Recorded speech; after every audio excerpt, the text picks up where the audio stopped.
Thank you everyone for attending tonight. So Groundwork Studios is our consultant on this project, and they're doing this one tonight and also tomorrow night. We have a local grade meeting, our session 3, my God, is very different than that. But for tonight's activities, we're going to be focused on San Alfonso and Dinosaur Park. So we'll be looking to you for feedback on what you feel the park should be. And we've had a little bit of items in the scope of work, and one of the biggest ones, of course, is just making sure that it's ADA accessible and posting for those with mobility issues. So I'll let these ladies kick it off, and if you have any questions during their presentation, raise your hand, let them know. And with that, I'll turn it over to you ladies. Thank you.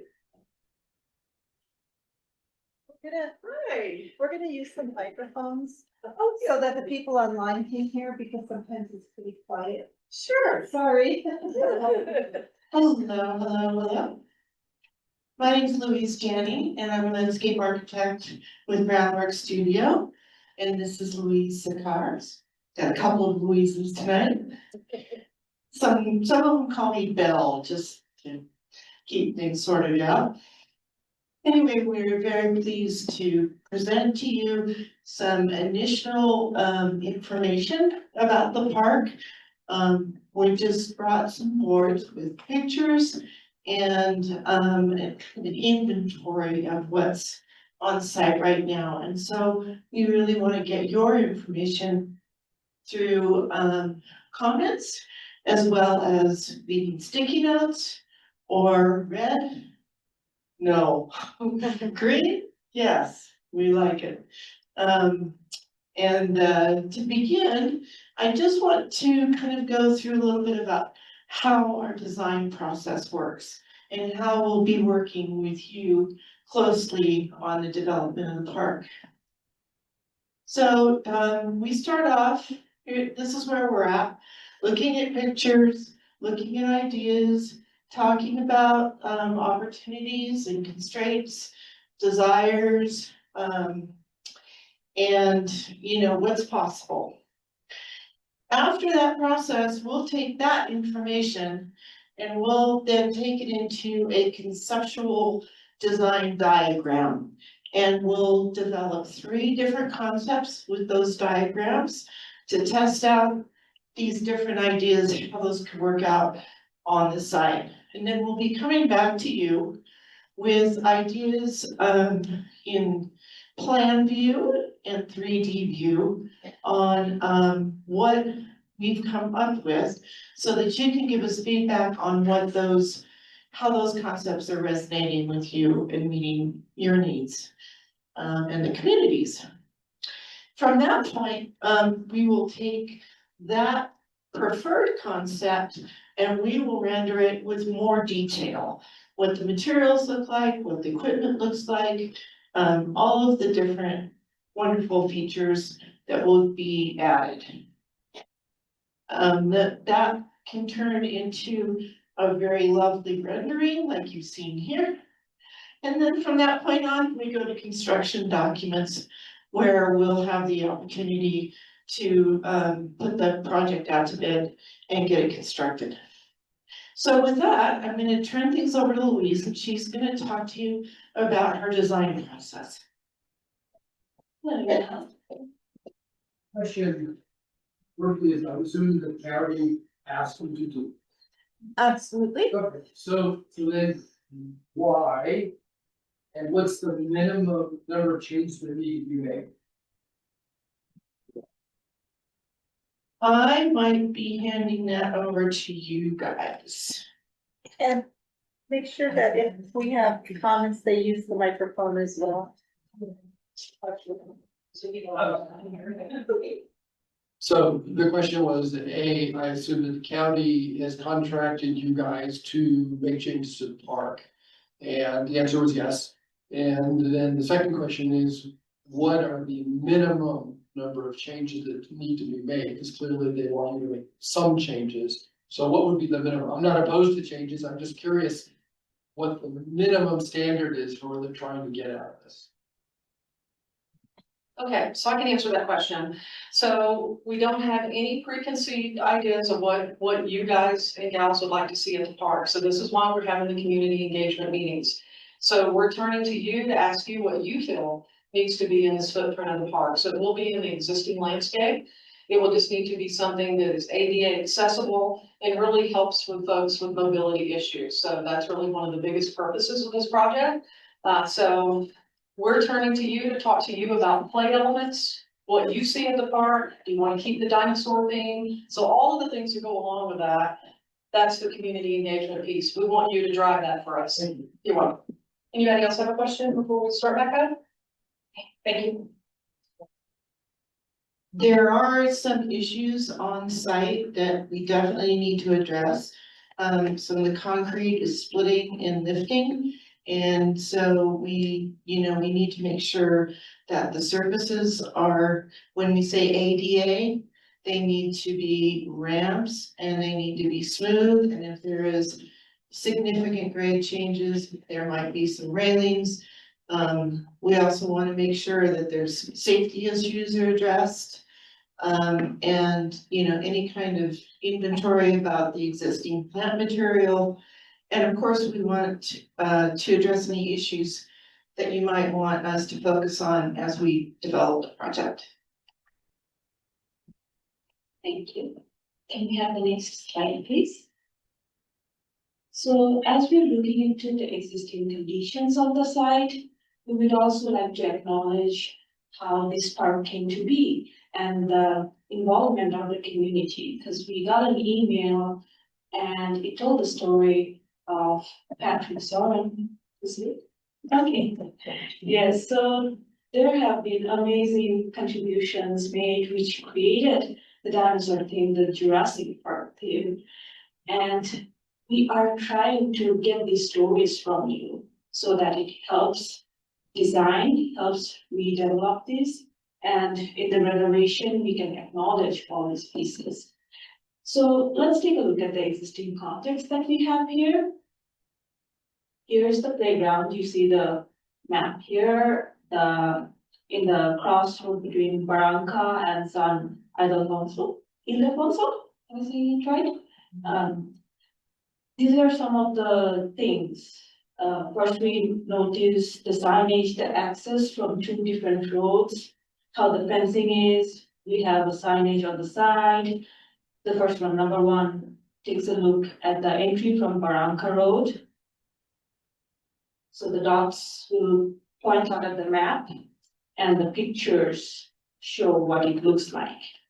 Number two is entry from San Ildefonso Road. Here we have a smaller access, but you can see that there are trees on one side and then there are deciduous trees. You have the visual access or visual continuity. So you can see through, there's nothing stopping that visual barrier or creating any barrier. Number three, we have another gate. It looks like a maintenance gate. You can see it. Okay. Okay. And then there are some amazing, these are really nice grown trees existing. And number four, there's a shared fence with neighbor. Do we have the neighbor here? Okay, so there is a shared property fence with the neighbor. And number five, we are looking at the path, which is the loop path. Number six, we are looking at the condition of accessibility, which is how it changes, how it slopes down or slopes up, the condition of the concrete, that sort of things. And if we look at the map, the dotted black line is the existing fence, and the orange line is our limit of work. Let's go to the next slide. So we have those printed out here as well, is the same thing. The next one is inventory. So what do we have here? We have 5 source of play equipments. There are dinosaur themed climbers, 2 of those. There's a slider. There's a dino theme. There's a pterodactyl, actually, a pterodactyl swing, and those are two swings. So 5 equipments in total, 7, 8, 9. and they're marked on the map where those are located. Then there's a picnic table. We can see that there's a path around it, but it sits on sand or crushed pines. And number 11, we have a bench. It doesn't have armrest, but it's a bench without armrest.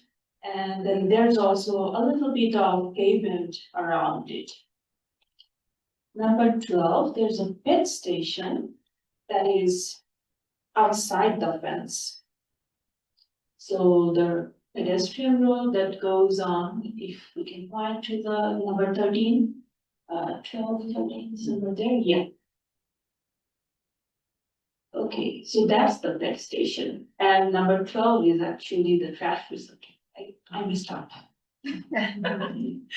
Okay, but it's there. So these are all the things that are in the inventory in the park. And we would like to hear from you what you think about it, what you think works here, what you think we need more in this park.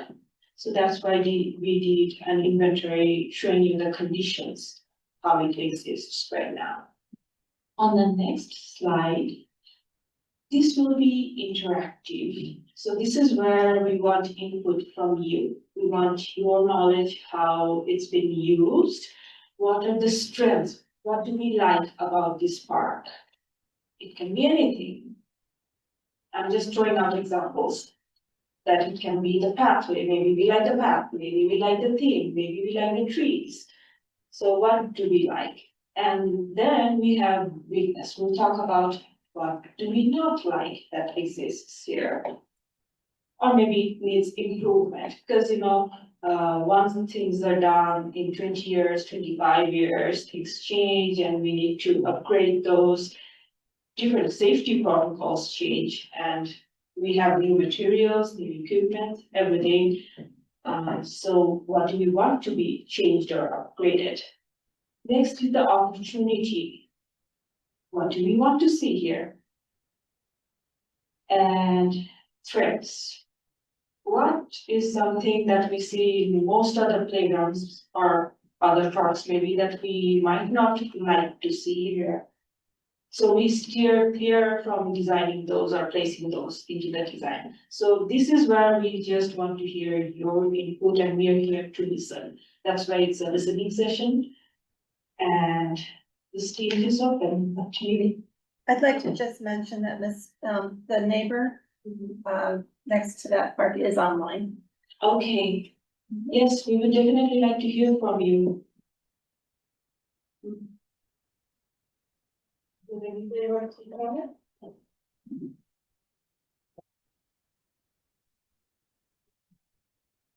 So my name is Stacy Gani. I live a couple blocks from the park, and first of all, thank you for having this session. I think it's very important to the neighbors. I'm amazed. I don't see a lot of the young neighbors with young families, but I think that probably this time is a poor time for them. So I hope you get some involvement with that. To me, the biggest assets of this park, I've lived here forever, and are the trees and the grass. My concern about when you're talking about the issue about replacing the cement, I understand why it needs to be replaced and updated, but please do it under the direction of an arborist, because those cottonwoods are ancient, they're very mature, all those trees are very, very healthy. So please don't, this park is a gem, and yes, it needs some updating, yes, it needs some attention, but please disturb it as little as possible. And especially these, you didn't mention the trees as an asset. And the scrub oak, the stand of scrub oak is a huge asset. A lot of people see scrub oak as, something to get rid of. From a kid's imagination standpoint, that scrub oak is great. Everybody plays in it. And my concerns with the updating of the material is, I don't want to speak to the actual design or what is needed for equipment because I'm not a parent. I think that's something that the parents should really be involved in. But in terms of what the substrate is under, everything is now in sand.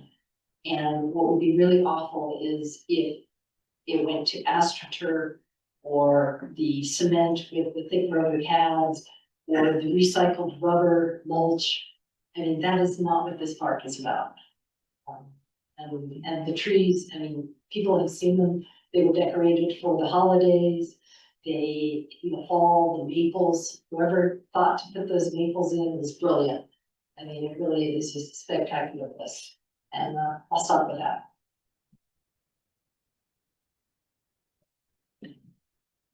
Thank you so much. Yes. Sorry, I'm online. Can I talk for a moment or?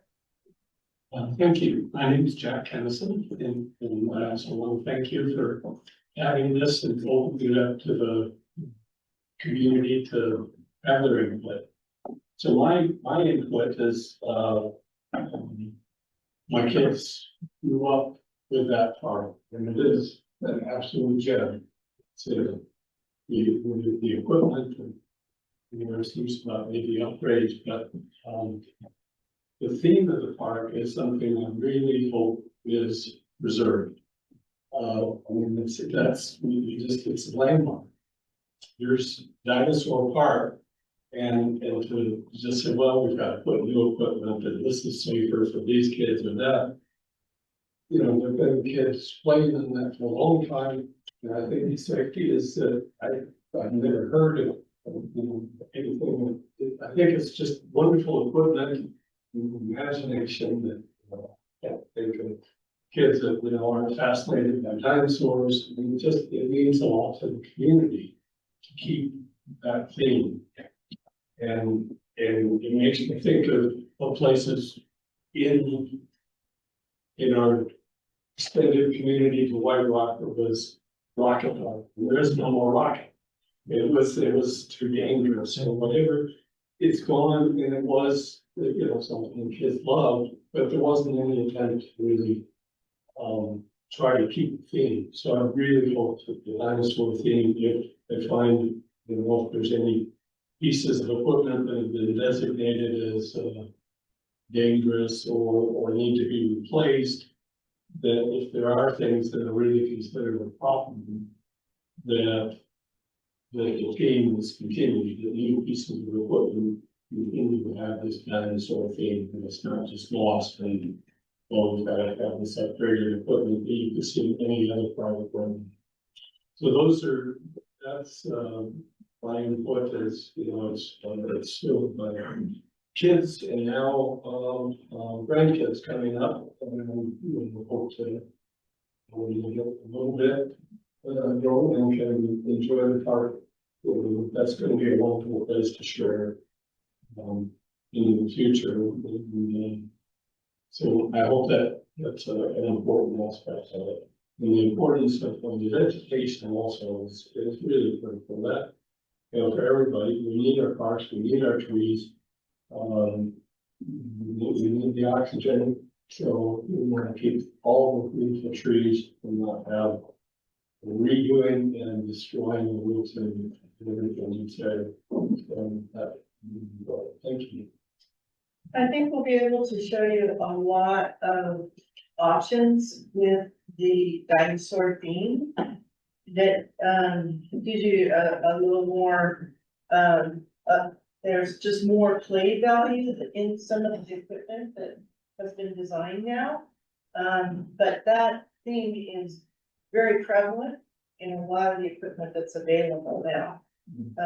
And, they've layered in other aspects to it that they're thinking of engaging, muscle thinking, other aspects of learning into the equipment that we didn't have back then. So I think you'll be pleased with the options. I'd like to, if there's room for addition, I hate to see a lot of the views.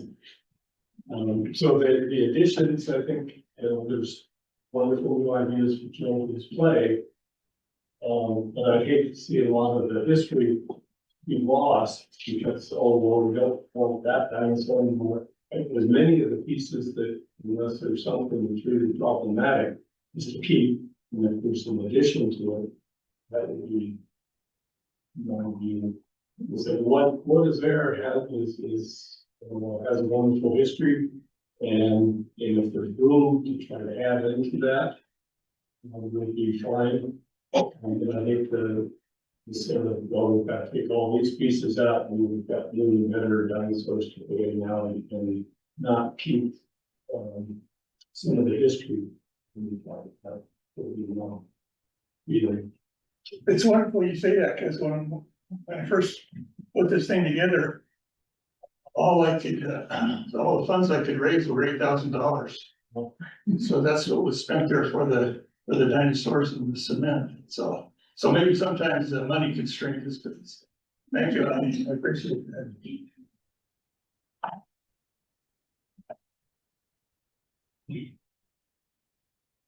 Hello, my name is Ann Perkins, and I grew up with that park, and I've relocated back, and I go to that park pretty much every day.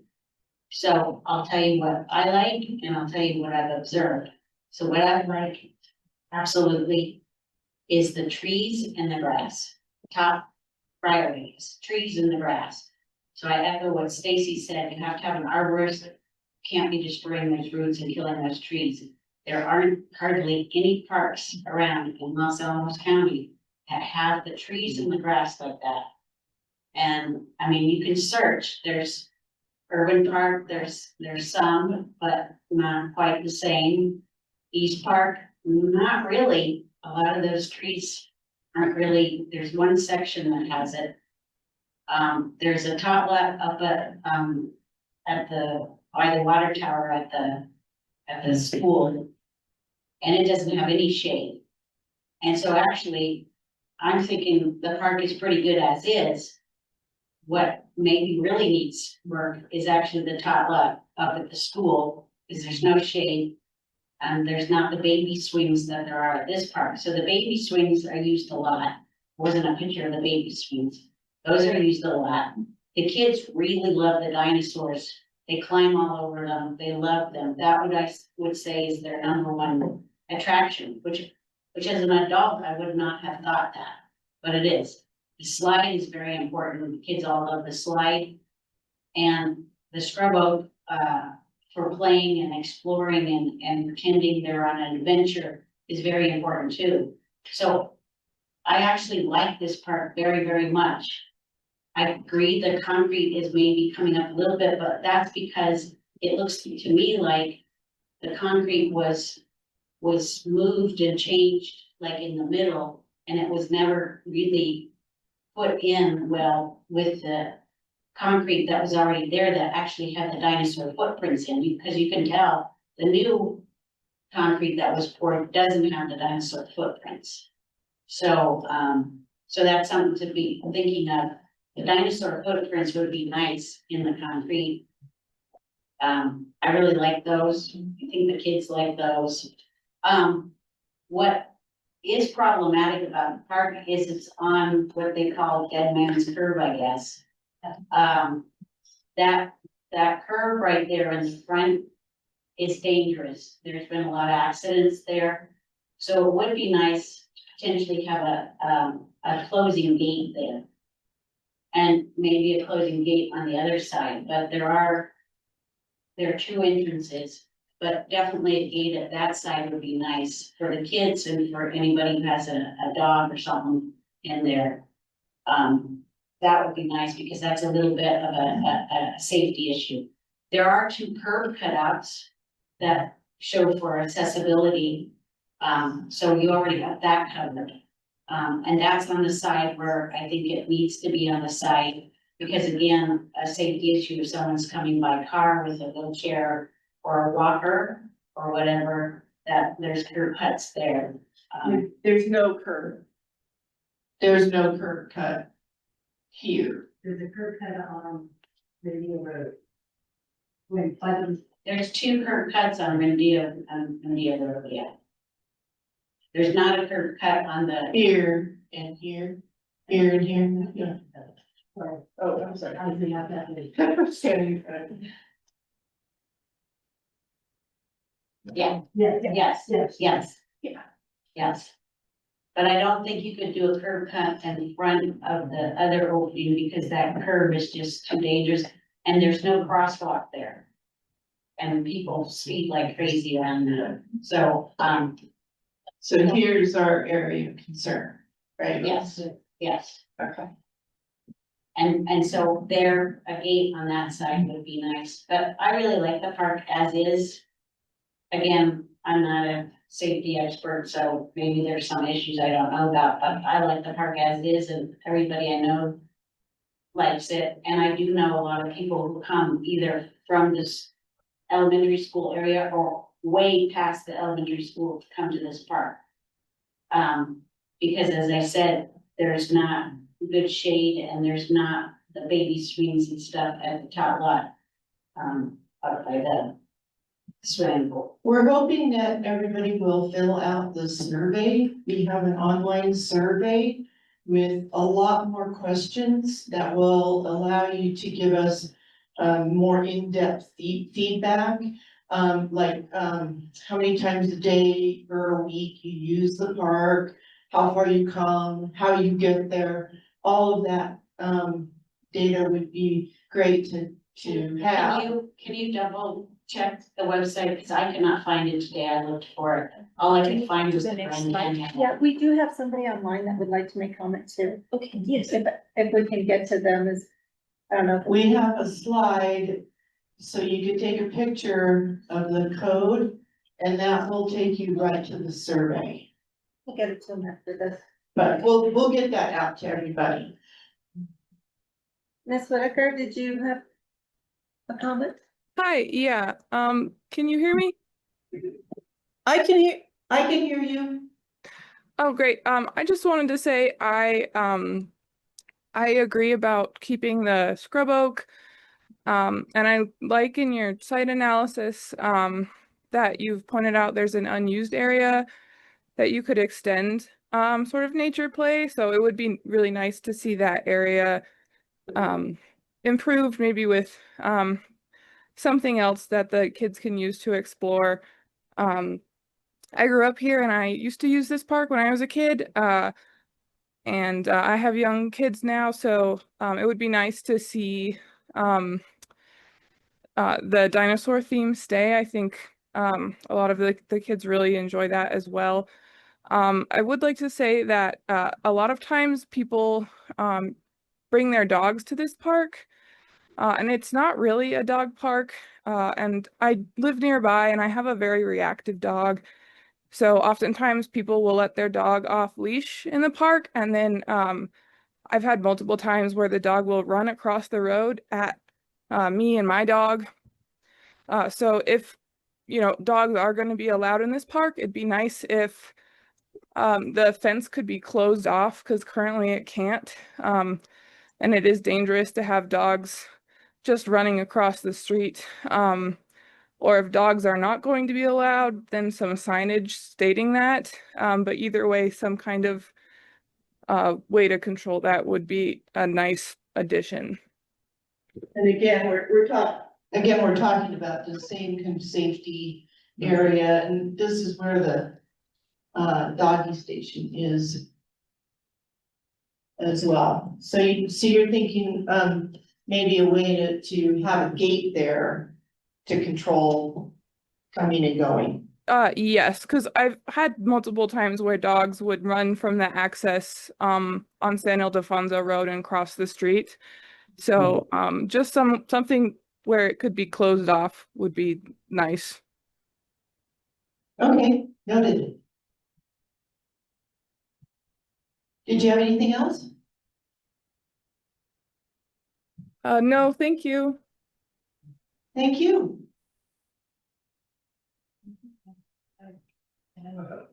You got it, Mike. Go ahead. Yes, my name's Nancy Horn. I live right across the street from Dinosaur Park, so I see a lot of activity going back and forth. I love the trees and the shade. It has to be kept. The grass is beautiful. And everything you said, I agree with. I think the dinosaur thing needs to stay.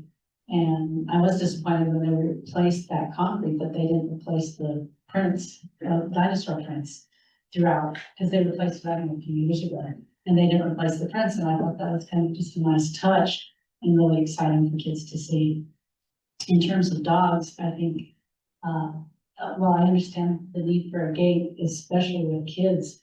By putting the gate, then people do tend to think of it as a dog park and letting their dogs off leash, and I think that's a bad idea. It's not a dog park, it's for the kids, and dogs shouldn't be let off leash there. And that should be stated to keep it safe for kids to play. I think it may be the only park that does have the baby swings, in the county, and the only thing I would say is that I think we need to keep the baby swings, but we probably need another set of swings for older children. Is there, we don't. I didn't see the second set. This one Okay. has the baby swings in it, and this one has no, for We the ride older. across the street, I haven't been very often, but I'm hoping to go more often having grandchildren, so that's my big concern. But, yeah, that will be a thing, and definitely keeping the trees and the grass is so important. Kind of considering time of day that you're using the park. Is it mostly always during the day? If there was lighting, would you be there in the evening? Or is it really just? It's interesting, what I've seen in the evening would be teenagers will be there in the evening in the summer. Oh, okay, Yeah. so that's not the place for them, yeah, Yeah. okay, good to know.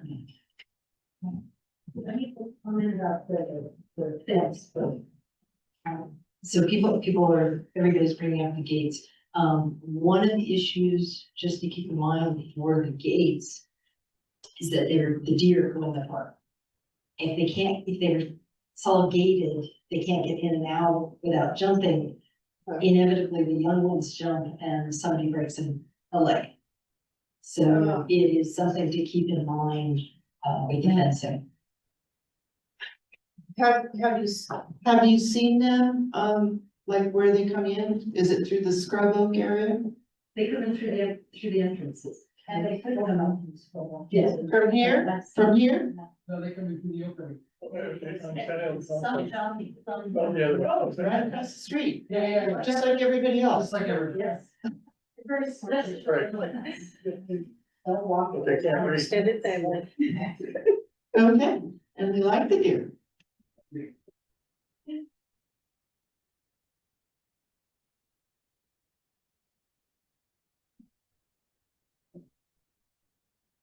Okay.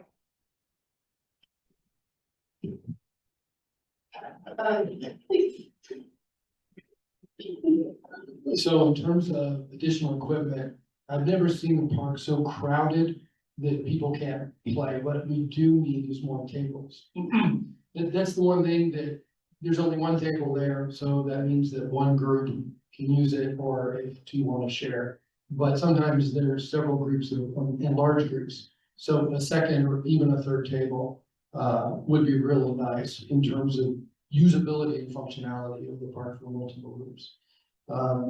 Everybody's talked about the dinosaur tracks, which are absolutely cool.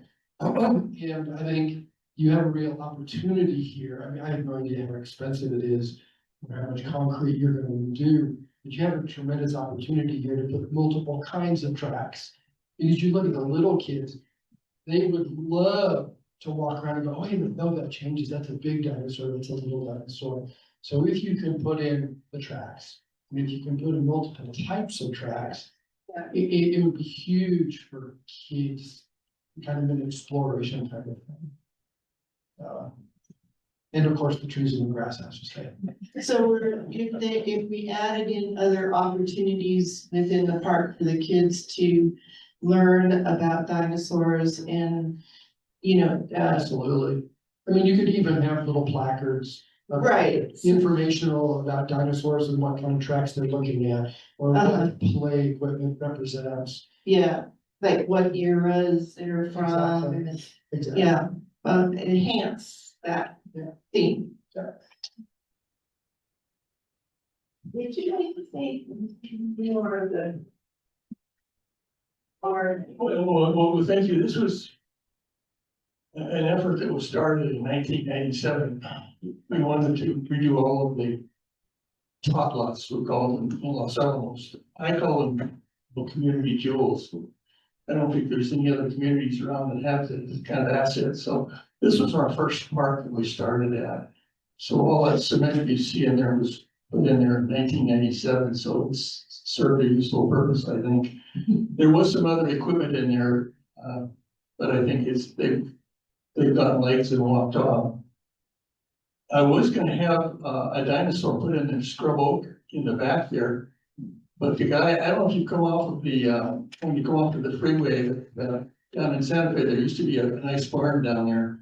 They had a big dinosaur, his head came out of the barn and he was gonna build it for me, but he wanted more money than what the park was costing, so I didn't get to do that, but it served its purpose, and I think this is, to me, this is very refreshing that the county is going to take care of these parks. They haven't taken care of them in the past, so this is very nice that they're being freshened up. So this is a wonderful little park, though. My children spend a lot of time there, so.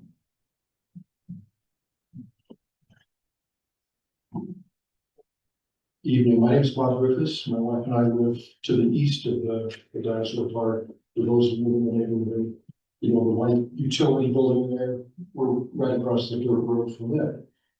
But one of the things that I've noticed is that a lot of the park is used from sunrise to just a little bit after sunset. There are, during the summer, there are programs down at Alamos School that the kids hike up from school to the dinosaur park and go down there at the dinosaur park.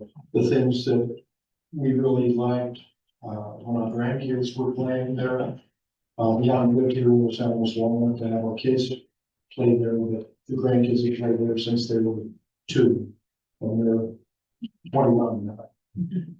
But the things that were really enjoyable for them was, again, the scrub oaks, that they could use their imagination and go exploring back there, finding bugs and whatnot.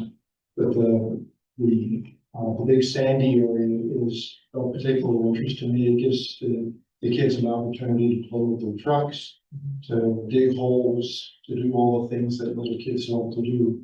One of the things that I'd like to see if this is of any interest to the rest of the gathering here.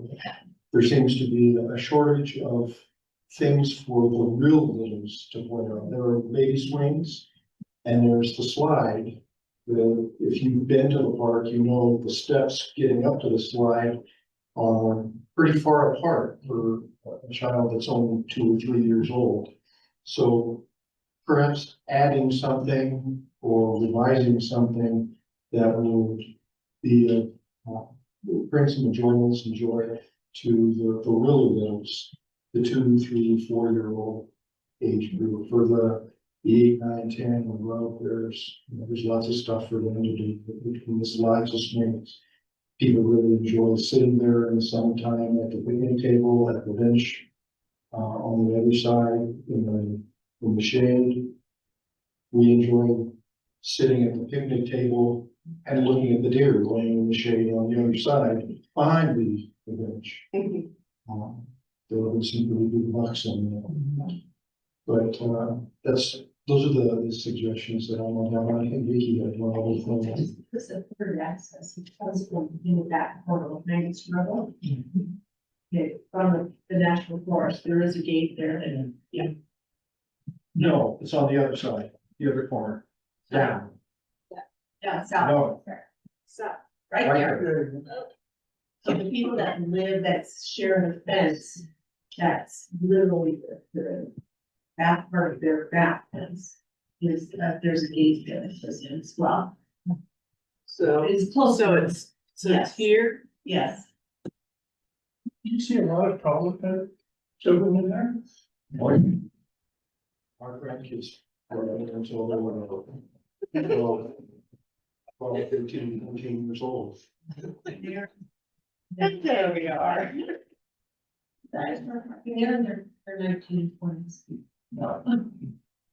Okay, so I'm sorry, what was the discussion on that? Just that there is that third entrance from the forest. Okay, And people do hike through the forest and go in that route. okay, so we want to retain that. Yeah. Yeah. We think That's the neighbors, yeah. And do you know anything about how this neighbor? I don't, that's what I Feels- said, that's what I said. I'm here. I'm listening in, so I can comment when everybody's done. You can comment now. We want to hear from you. Great. Okay, so I'm very excited. I live next to Dinosaur Park. I share the fence, and it makes me so excited to hear how everybody cares about this awesome little park. We've been here for about 6 years now, and at first I was worried about living next to a park, but honestly, it's been a great experience. I've met wonderful neighbors.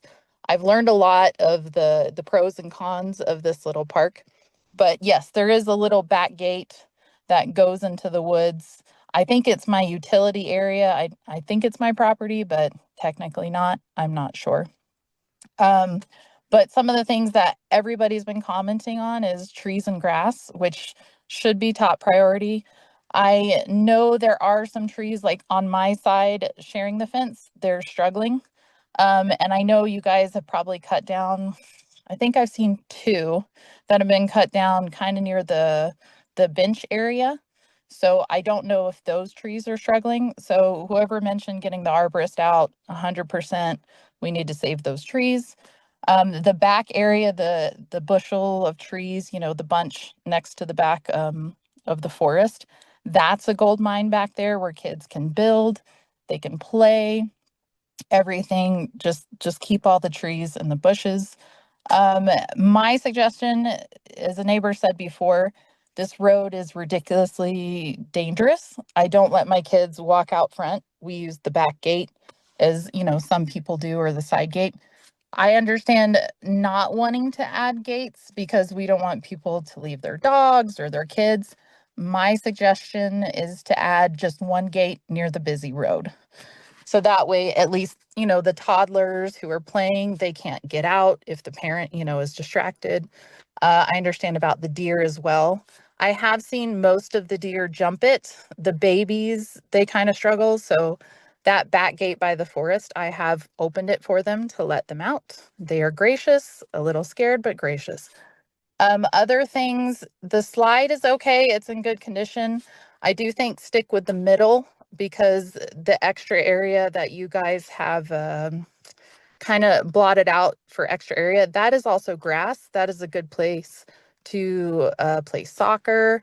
People have picnics there. It's a really just a very nice place that people can, you know, sit and relax.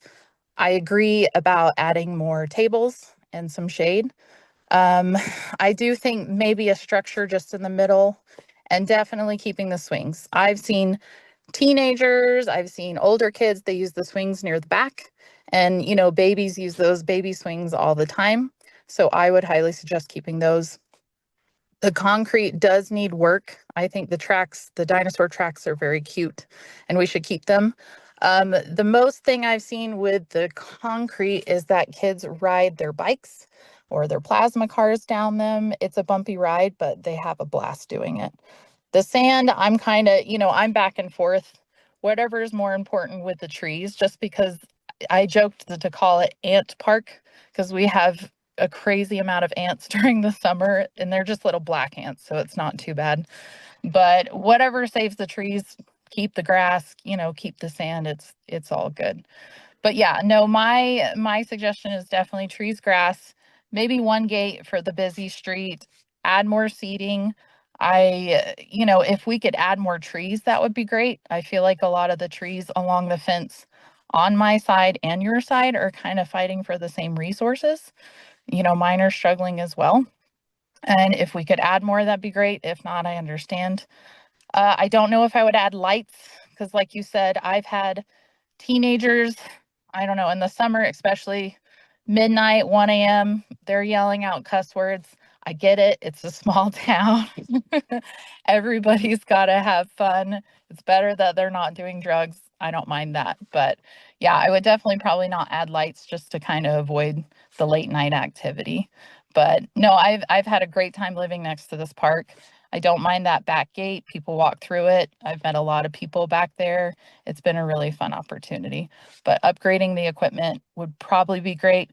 And I am curious, as we've been upgrading all these parks, and I feel like, you know, especially Rocket Park and all these other parks, they've had pretty decent equipment. Where is it going? Are we recycling it? Are we dumping it? Like, I look at those things where there's more we can do with it instead of just taking it to the dump. Does that make sense? Yes, it does. So hello, this is Wendy, Willis, Alamos County. So the play structures that are being pulled out of the 37th Street and also Pinion Park, those are being recycled by the contractor. Unfortunately, due to New Mexico laws, we aren't allowed to donate that equipment because of liability issues. So we do have to dispose of it through the contractor resource. Got it. Thank you. You're welcome.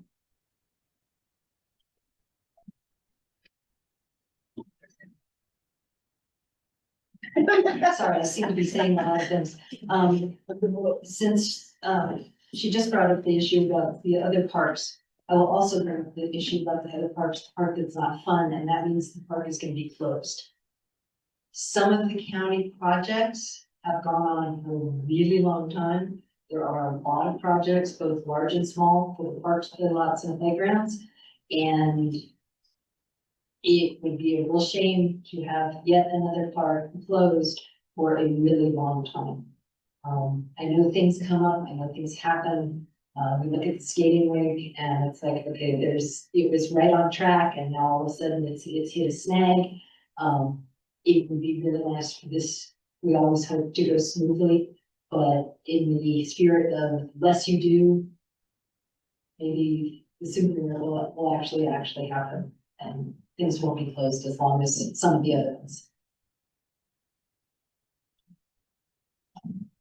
Yeah, like the 37th Street outlet, that's been closed, I don't know how long. It's, no, everybody in the neighborhood is, that's my neighborhood. Everybody in the neighborhood is kind of wondering, well, what's going on and when is it gonna be done? And I heard there's another one down in White Rock that's been closed a very long time. And that's what I would hate to see too, is that we can't actually use the park. I like it the way it is, and if it means being closed for a year or, 8 months or something, that's a big deal. And I will say that I do have a dog, she's a very friendly dog, and I let the kids interact with the dog as much as the kids want to, and I think it's a good learning opportunity for the kids to understand how to interact with the dog, because when I was a kid, I was scared of dogs. So, I mean, my dog's always under control and stuff.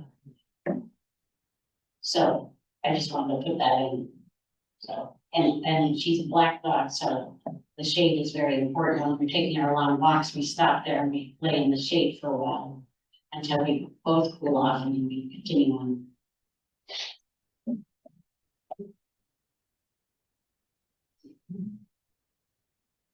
Okay, I'll just make sure there are going to be no more comments before I respond to the park construction. So yes, you are correct. The more things you disturb and replace, the longer it takes. I believe Pinion and also 37th both kicked off, and I believe the contractor went in starting in September and started doing some basic work and then basically construction, demoed everything. And for the most part, they'll be done substantial completion by April 30 and 100% completion by May. So they are on target. So you're going to average anywhere from probably eight months to 12 months on the renovation of a playground. And part of that is too, we don't want to speed through it. We want to make sure it's done correctly. And all of the pieces that come together are installed correctly. And so far today, we've not had really any issues with delays on equipment. The playground elements have been received and are starting to put some of those in. So in the broad scheme of things, when you're looking at contractors and things that go on, we do have delays in much bigger projects. But we've had no delays on these two projects, nor did we have delays on North Mesa pickleball and tennis courts, and also East Park basketball court. Those two are on time as well in demolition and rebuild. What about putting a schedule occasionally into the daily post or the reporter? And let the community know what the stages are and when they've been completed and what. I think the community would appreciate feedback, you know. Yes, we can definitely put a project schedule online for people to look at. Yeah, no issue at all. We do try to keep the projects pages updated, as best we can with photos and just trying to let people know kind of what stage that we're in, but we definitely can put that up. Okay. You're welcome.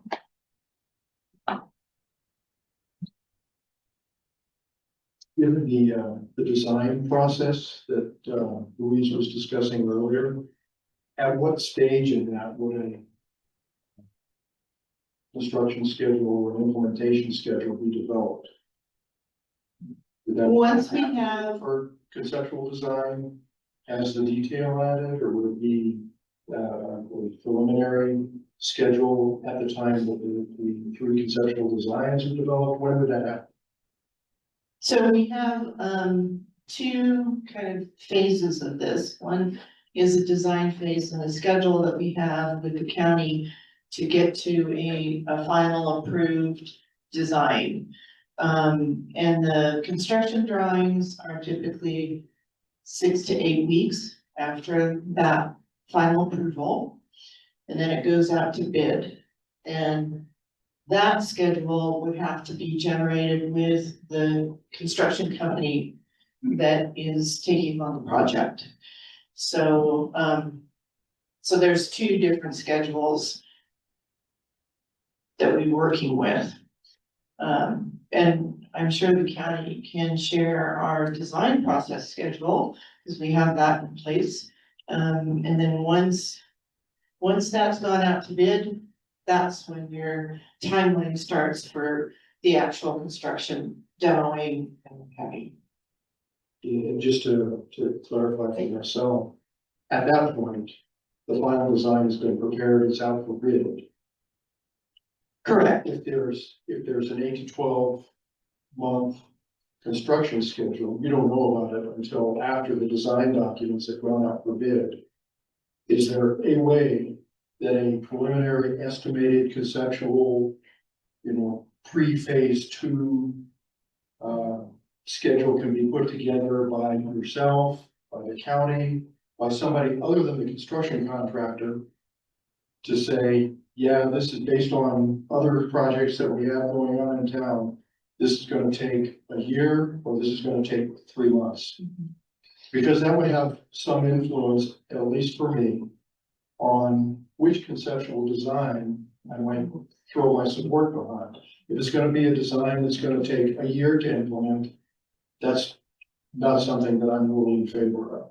If the things in the design and the improvements to the park can be implemented in a few months by adding to the existing plot without tearing a lot of stuff up, just by putting things on the existing plot, that would be more to my liking, and I'm sure to a lot of the people that live in the neighborhood. Because if it's gonna take 8 to 12 months, then that park is gonna be out of service for that period of time, and families aren't gonna have it to use. Okay, I see what you're getting at, and I don't see why we can't do like a magnitude of time based on the concepts that go forward. We also have, in our contract with the county to do, preliminary cost estimates. So, I don't think there's any problem with generating, not exact time frame for construction, but more magnitude of time for construction. I think we can do that.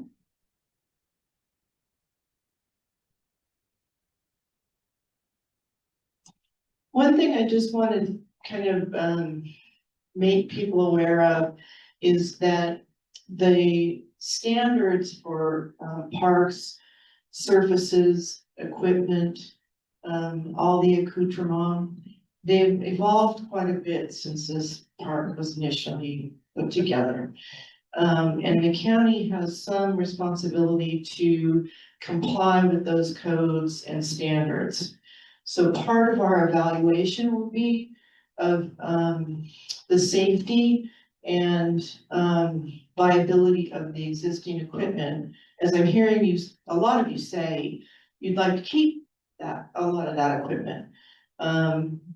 We can compare that to what options are available now and what the park standards are and how they compare. So if there is a recommendation for a removal or replacement of something, we'll have a very good reason for it. That it just might not meet code anymore. And, we don't want to introduce, any kind of problem, like the sand servicing is no longer an approved service. It's just, there are surfaces that are very attractive. The wood chips are really popular, and not, like the hard poured mat surfacings. So we'll be exploring all of those with you through this next phase of the concepts. So you can see, what your different options are and, what the codes allow in our day and age, with our current standards. Yes. So one of the things you talk about, excuse me, wood chips, you have to remember that here we get extremely heavy rains with extremely heavy water flowing off the surfaces. Your wood chips are gonna end up down in the canyon every year. So, if you're thinking of something lightweight like that, you're gonna have to replace it, on a pretty regular basis. So keep in mind that we have heavy water flows when we have heavy rains. Yeah, drainage will be a big, important aspect of the park to make it sustainable. Along those lines, are you gonna update the watering system and the sprinklers and all the irrigation, or is that not gonna happen here? No, that's part of the project, yeah.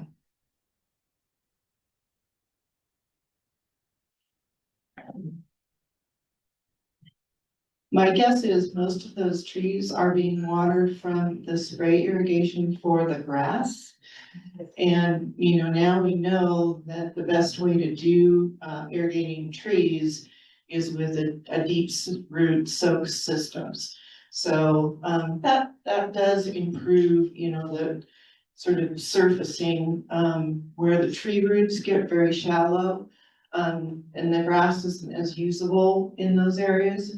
So that will be one of the things that we'll be updating, is to make sure that trees are on their own irrigation system and it's a good deep root system. That's what I wanted to ask you about. So whatever surface you put, make sure that it's porous and okay for the roots of the trees. Because if we kill off the trees, that really, it's the whole redo of the park is kind of useless in my opinion. That's just my opinion.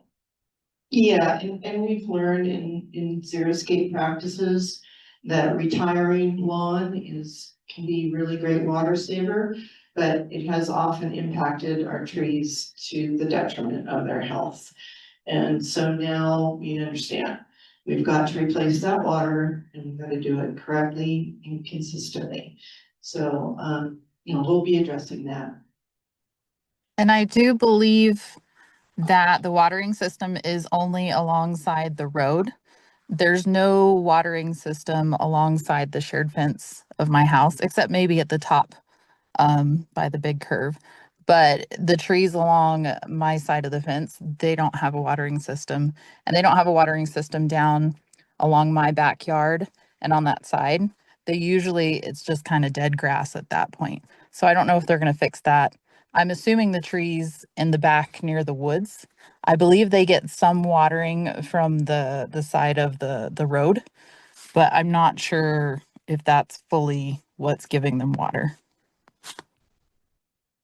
Yeah, and the scrub oak, they're pretty hardy beasts, so, they don't need a lot of extra supplemental water, but, we'll be doing a complete inventory of all the grass areas and working out with you if there's a subtraction of any areas. And yeah, a complete irrigation system for all the grass, trees, shrubs. Everybody's gonna be included in that irrigation system. Yeah, we want it to be sustainable and healthy. Please. I would just like to say something on the services. I went through all of this for our community, and sand turned out to be the very best because of what's been brought up here. If you put down this chewed up rubber and the gypsy, you have to be concerned with animal feces and other things like that.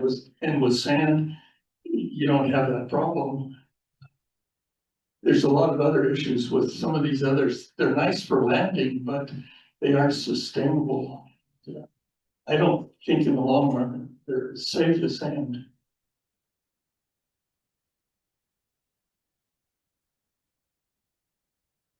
I also wanted to mention that, for the woman who brought up about new trees, the one thing that's great about the trees that are currently there is they're all mature, the deer leave them alone. If the county hasn't learned yet, planting new trees without protection for the deer, look at the golf course, look at Canyon Road by the tennis courts, the trees are gonna die because the deer will take them out. Or nobody. You know. Proper protection is best. If it happens.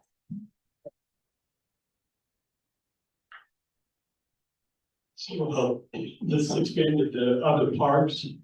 And this is not another park, but it is something that I've come in last spring to the county. And between Veronica School and the Dinosaur Park, there's a long stretch where they've been doing a lot of clearing and cutting for fire prevention. There is a bench there that is now dangerous. It's falling apart. And I've asked that, that they, with all the monies that they put into fixing golf courses or things, this would be a small amount of money to repair that existing bench. The one at this park? No, it's just down the street, down Veronica to the east. Oh, So I was saying this is not exactly on this Veronica Dinosaur Park issue, but we expand a little bit. I brought it up to the county before, I never heard back. And said, and now it was deteriorating, now it's something where you couldn't really sit on it without worrying about getting skewered or splashes or something. So we're just like not even a half mile down.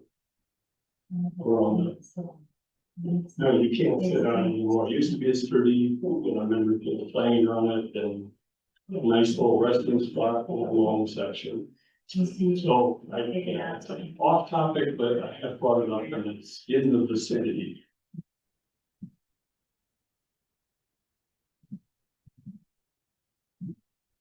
I just wanted to get some clarification of something you said a moment ago, that the standards for parks today are not the same as the standards for parks that may have been in place or weren't in place back in the day, at the time that the Dinosaur Park was originally constructed and installed. For those changes that we make, it's been my experience with other projects that if you make any change, any construction, any modification, major modification to a facility, which this may or may not qualify as, it invokes all the new codes. And you have to comply with all of those codes. Is that going to be the case for this project as well?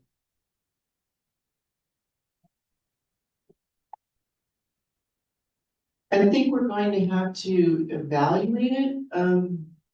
When you say all of the codes, are you talking about just the site, the park, or I mean, what extents, I mean, I'm talking about any code requirement that might apply to the dinosaur park and the changes that are being proposed for it. And with those, what I'll call ancillary changes to the park, those changes not defined and described by the folks here and the folks that are online, would those changes be included in the scope of any construction project? And would they be adequately described in the conceptual design so that the folks in the public can review those conceptual designs and say, no, that's not what I want? Yeah. Can we apply for a variance for those? Yeah, absolutely. That's part of the design process for the next step. Is that we're going to take your comments and what we get from the survey and our own experience at the site and as landscape architects, and put together concepts that are responding to what you're saying. And they're going to present to you what are any kind of standards. And mostly it's, national park standards, that they're the ones that are developing kind of the safety, and most of it's safety issues related to park equipment.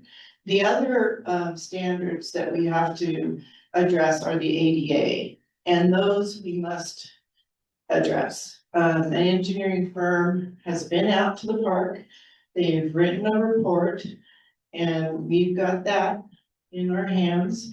So we know all of the areas that they have said, this is not ADA code. So those are things that we are going to have to address. And we will have that explained very concisely. And then how each of those concepts responds to those requirements. And give you a range of options, whether it be keeping the equipment, keeping some of the equipment, adding new equipment, and all of the different features. Benches, tables, everything. It will all be there as a smorgasbord of options for us to put together. And then we'll move forward with what seems to be the most practical and compliant. Okay.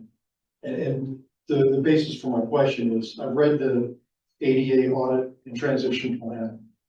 I've read the comprehensive implementation plan, what this document is called.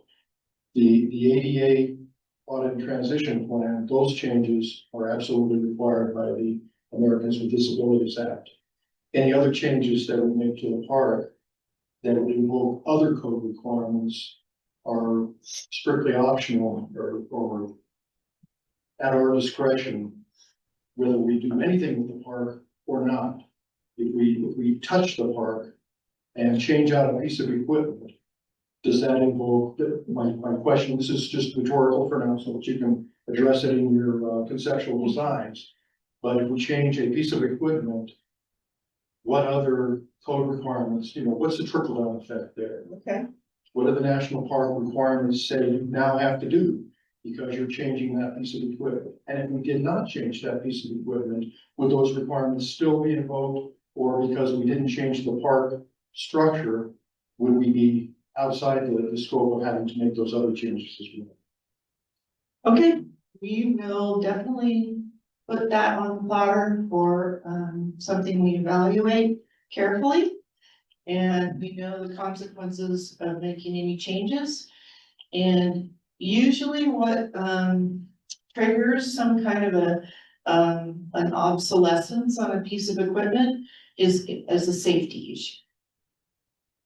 More than anything else. So we just want to make sure that, if we have a slide with stairs, that the spacing of those stairs are appropriate for the age group that we're, expecting to use the equipment. So that will be the one thing that, that we'll bring to you and say, this is what this is what we have to do. This is what we can do. This is what we don't have to do. Okay.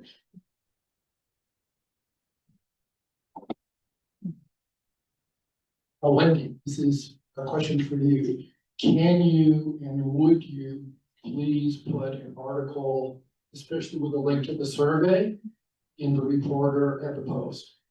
Because the only thing we saw were some hang tags on doorknobs, or maybe a couple dozen homes. So I don't think very many people know about this. So if you really want to hear what the neighborhoods think, if you could put an article in both of those publications online, and then a link to the survey, I think you get a lot more responses.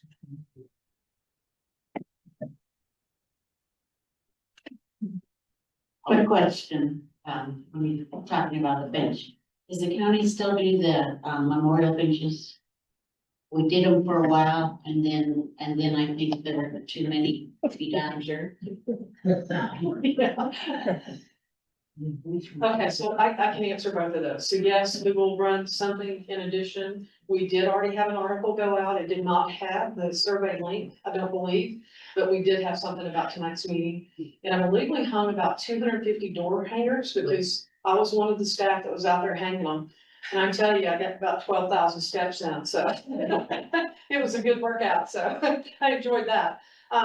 As far as the memorial benches, we discontinued that program a little over 2 years ago. We are working on a memorial wall, so as soon as that gets up and ready for sales, we'll put out an article on that as well. We're just trying to decide what location that would be the most Alamos.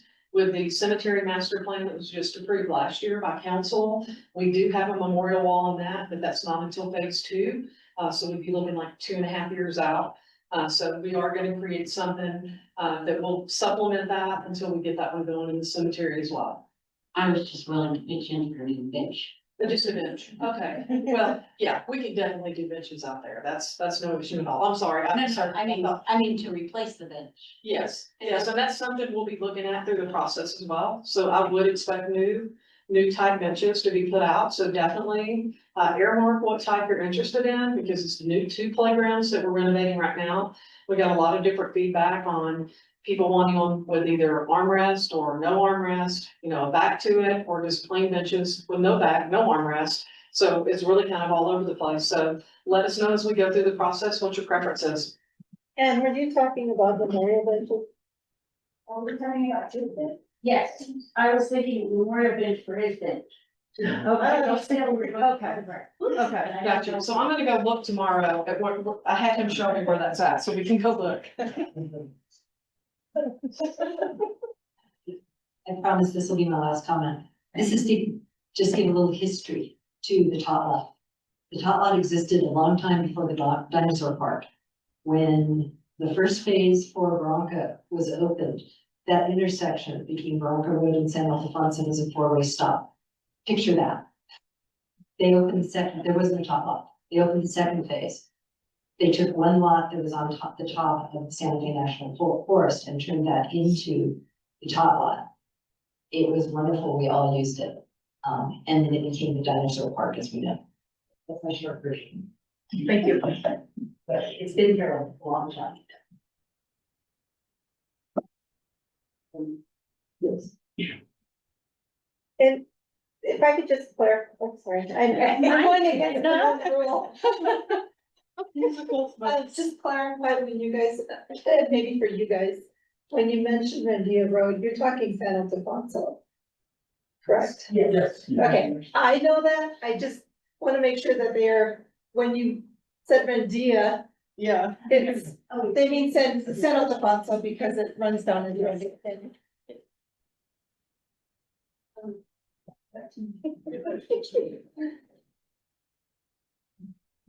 Any other comments to add? Well, we'll be sure to try and distribute the survey broadly, and we look forward to getting your feedback. I think it's going to be up for a couple of weeks. And we can make the results of that available to the county. So you guys can also see, what the broader feedback is. to the survey and as we move forward. We'll also have a summary of this meeting and comments. So that will be part of our documenting our process. And we're happy to leave these boards if you'd like. And feel free to leave comments on them. We have some sticky notes and some dots and anything you'd like to add. Louise has been kind of capturing some of the comments as we're going along, but happy to see any additional information you have, and we brought some cookies. Almost immediately. One last thing, before you leave tonight, if you did not sign in, there is a little bitty piece of paper for you to sign in. If you leave your email addresses, I'll make sure to email that link tomorrow. Tomorrow night is the first engagement meeting on Grand Canyon Top Life, which will be in White Rock at Fire Station 3. But we will make sure in the LA Daily Post to get